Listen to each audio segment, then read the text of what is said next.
Good day to YouTube. This is Water Pizza Gatekeeping 2. This video is a direct follow-up to my hugely and singularly successful video about New York pizza and whether you need New York water in order to make it. I called you, the viewer, a knucklehead. I put shitty green canned cheese on the pizza, totally butchered the pronunciation of marzano tomatoes, and kind of made the results a little inconclusive due to the fact that I haven't even eaten New York pizza in New York. Forget about it. I also did not have any New York water to perform any actual useful tests. I do now though. A friend of mine from work happened to be visiting the Big Apple shortly after I released that first video, and I asked her to bring me back some water. In the video, you're going to see a total of 7 people ranging from been to New York, tried the pizza, got a t-shirt, to born in New York, my blood is actually marinara sauce, go f*** yourself. Rolling with the food, you knucklehead. I used the exact same recipe that I used for the original video. That meant using a poolish, and of course I'm using New York water for the New York poolish and vice versa. I kept a little logbook so I could make sure that everything was always the same temperatures and the same times and all that stuff. I went back to using some active dry yeast from Red Star. If you've not seen the original video, the process is simple. You mix the 0.25 grams of yeast with 90 grams of cold water and 90 grams of all-purpose flour, and then they both get left out at room temperature till they dome or peak, if you will. It's different times for different kitchens, but it's roughly about 18 hours. I made sure there was no cross-contamination between the two samples. I used different spoons for each, even down to different spoons to scrape the different spoons. I wanted these tests to be completely accurate. And then these just got covered and left, as I said, at room, and they had a little race, and off they go. Atlanta is coming out of the gates quite strong, but then it's the poolish from New York that's making up the ground. Just racing past the sticker now, the Atlanta water. Somebody turn the lights off. They're neck and neck, but it seems as though poolish from New York made it there a little bit quicker. Roughly 18 hours later, it was time to make the dough. I'm sure you can see by now that anything in a red container or with a red sticker is from New York, and anything from Atlanta has a yellow sticker or is in a yellow little container. Like I said, the exact same recipe. Gluten, diastatic malt, sugar, flour, all mixed together. The one thing that has changed this time is I'm using a mixer. I actually bought the mixer for this very purpose. I felt like using a mixer was the only way I could get consistent kneading across the two samples. There would have been too many variables to account for with hand mixing, and using a mixer just simply eliminated those things. And with a mixer, you put all the wet ingredients first. That's another little difference from the last time, and then all of the dry ingredients go on top, and both doughs would mix for exactly the same amount of time. And then obviously, if you want to know more about how to make this dough or any other dough, check out either the old New York pizza video or my dough masterclass videos that I've got on my channel. When it came to the window pane, any window pane would do. I'm not going to mix one more than the other. They both got mixed exactly the same amount of time, and both got rested for 20 minutes exactly at room temperature before I balled them up and put them in these handy dandy new dough containers I've got. The containers will obviously be in the links below, but they are a good alternative to the silicone containers that I usually use, especially if you plan on making like baguettes and stuff like that you want to cold ferment. Both these dough boxes go in the fridge for 24 hours for a cold ferment, and just like in the other video, I use these marzano. Excellent tomatoes they are. And just a refresher on that, you just combine all of your ingredients and blitz it up. The recipe will be in the first video's description. Blitz it up and it goes onto the pizza without being cooked prior, because it gets cooked in the oven. I tried to keep everything as equal as I possibly could, which meant measuring out the cheeses for each pizza, just over 80 grams each, and trying really hard to both dimple and pull out the shape of the pizza for the same amount of time as I would the other one. Remember, every time you touch a pizza skin, as they call it, you're interacting with the gluten and the air bubbles inside it. I did actually feel a slight difference in the New York pizza. This is the one on the right. It had like little tiny micro tears, which I can only attribute to maybe higher acidity in the water. And for all of the examples except one, I ducked the pizza to achieve a more crispier bottom. 2 spoons this size, I think is a couple of ounces, of tomato sauce for each pizza. The same amount of cheese, obviously. But when it came time to actually baking these bad boys off, was the biggest challenge that I had, getting them to be equal in terms of texture, color, rise, and all of that stuff, which I will tell you about in the next chapter. Keeping complete parity between the two pizzas was relatively easy up until it came time to bake them in the oven. A consumer oven is already only just viable enough to bake one pizza at a time, but for these tests I had to have side-by-side examples. So I think I came up with a good system that you at home can use whenever you want to cook more than one pizza at a time. First thing I did was buy another steel. A good piece of steel is essential for getting a good spring and good color out of your pizza in a home oven. The way it works with a single pizza, if you haven't already watched any of my videos, is you preheat your oven on max for an hour with the steel on the top rack. But now that we have two steels, they obviously both can't be on the top rack, and having two pizzas instead of one means sharing the heat. The total heat of the oven will go down quicker with two pieces to cook, is the basics. So the trick is to put both pizzas in the oven, one on the top steel and the other on the one underneath it. Cook them until about 3/4 of the way done. Then remove and put both pizzas on cooling racks while the oven comes back up to temperature. It takes about 20-ish minutes to do that. And now when you put the pizzas back in the oven, you alternate them. The one that went in top for the first 3/4 goes in the bottom and vice versa. And to keep things at least fair between all of the tests, then I would alternate which of the two pieces went on that top rack first and which went on that top rack second. I'm going to be the first guinea pig. This is Atlanta pizza. This is New York water pizza. Some chilies. And good old shaky cheese. This stuff is from Sam's. It is nothing but milk, enzymes, and rennet. None of that shit that everybody's complaining about. Fabled New York water pizza.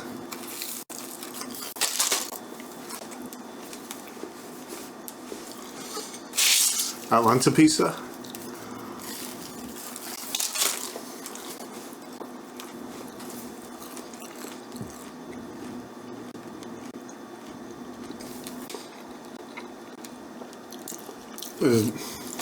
I can't tell any difference.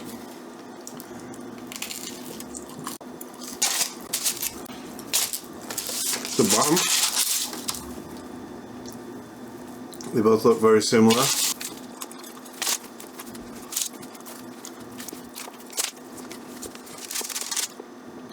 Pretty.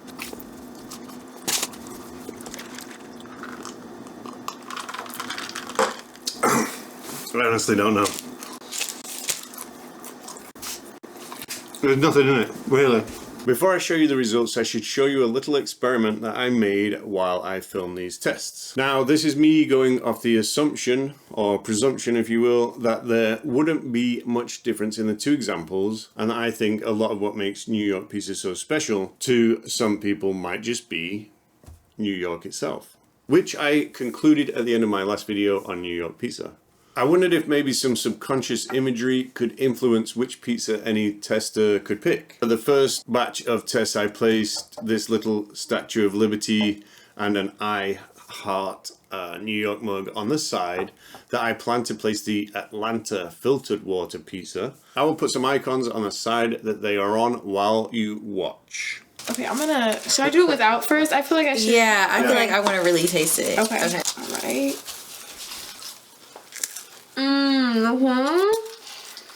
The crunch on the bottom. Yeah. Okay, let's switch. Okay. This crust looks a little more, you know? Golden. Different, yeah. Oh, this has a little more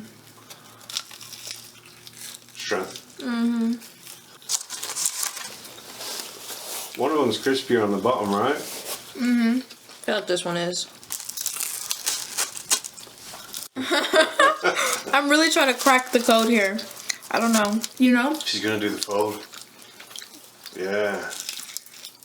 That's how the New Yorkers do it, right?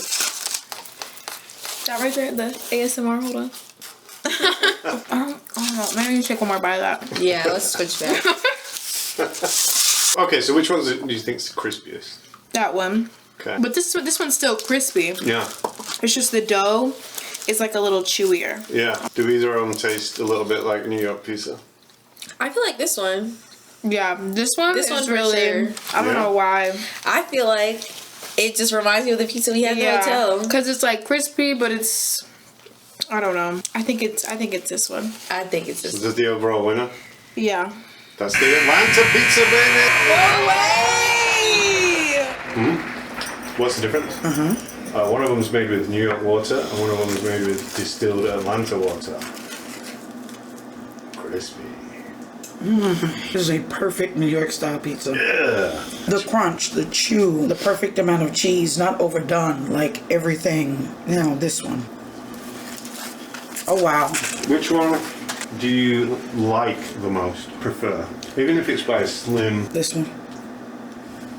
Atlanta, baby! This one. Atlanta won in the last one. I really like this one, but in this one.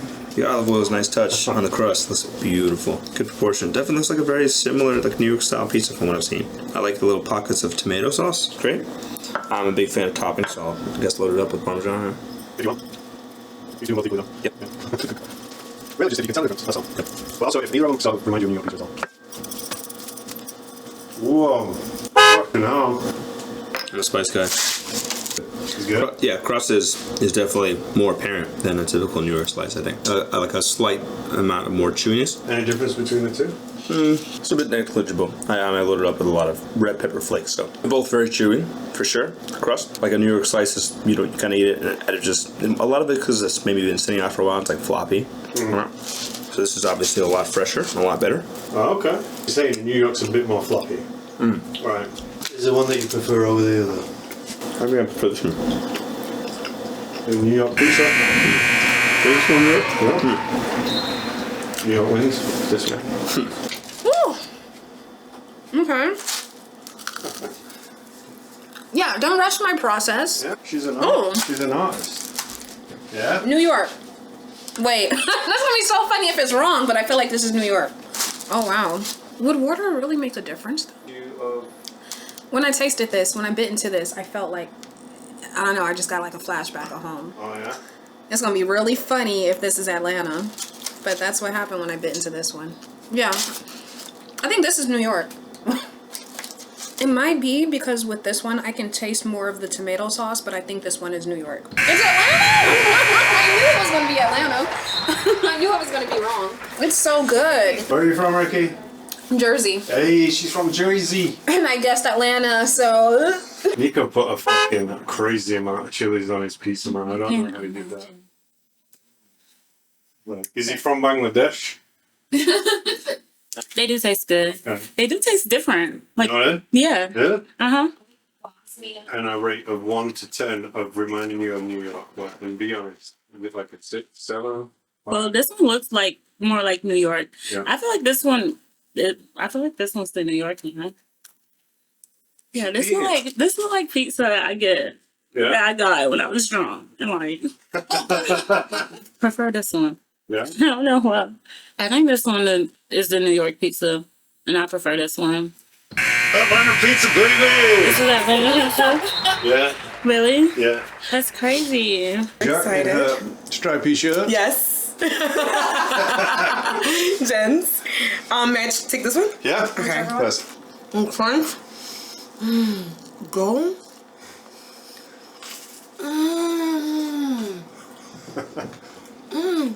It's this that people can't get right. The crunch? The actual like Yeah. dough. Normally I'm like nothing. Yeah. This is also the The drip, baby. drip test, crust test, flavor test. Here's our pizza. And the little burnt edge right here. Very good. Could it be? Is it two different kinds? One of them is made with New York water, the other one is made with Atlanta I need to water. clean my palate then. Something like that they used to have dollar pizzas. Like dollar pizza places that you can just literally a slice for your $1. Yeah. And it sounds cheap but they were the best slices you ever have. And this is reminding me of that. The size and everything else. I gotta check up close. Even though, They're amazing. yeah, I've not been to New York, but I've at places that claim to be New York, you know? No, I mean you nailed it. That's if you have been to New York. And actually, I think it's a little better because it's fresh. And I don't have a screaming man telling me to get out the line as I get my pizza. Yeah. Forget about it. Forget about it. This one is the... This is just Exhibit B right now. It's not the New York water. It could be, or it could be. Okay. So the main difference I'm realizing is on this little part right here, the edge. Yeah. This edge is a little tougher. Yeah. I mean, it's still delicious, and I wouldn't even know of a difference if you didn't tell me to think about it. Yeah, Right here. It doesn't have a little bit of char. Yeah, that's true. Only two differences I see. Taste-wise, it tastes similar. Yeah. Just the texture of the dough's a little different. Minutely. Yeah. But it's not enough to make it be like night and day. No, if I didn't think about it, I would have not even known there was a difference. Yeah. I had to actually think about enjoying every piece of it, because I would have been like, I do enjoy this one a little more, though. I don't know why. I actually feel like a little nostalgic. Like, when I was living in New York, I was broke. So that's all I could actually afford was $1 pizzas. Yeah. And this is actually bringing me, like, right back home. Hey, Brooklyn, Ocean Parkway. Golden brown, but then you have the char on the bottom. That's essentially what makes a New York style pizza. The thin crust, you know, not a lot of, you don't need a lot of stuff on it. That fave? Truly. But. Atlanta pizza 30305. The water? Yeah. Yeah. I don't think it even matters. This is what I was talking about with the other people that were testing it. There were very minute sort of discrepancies in the way that one was really made. can't even tell. I don't know, but there might have been, say, this one went off the peel quicker, or I don't even know. But I will tell you this: every time I put these next to the Atlanta one, this one gets picked. You think so? The other time, It could be a mental thing too. I don't know. The last batch of those today at Amir and everybody picked this one. Wow. I mean, subconsciously, we don't know what interferes with our decisions. Exactly. Because quite frankly, like I said, if you didn't tell me there was a difference, I would have not known. Exactly. But you gravitated towards that one. And you also wanted to pick that one up first. Yeah.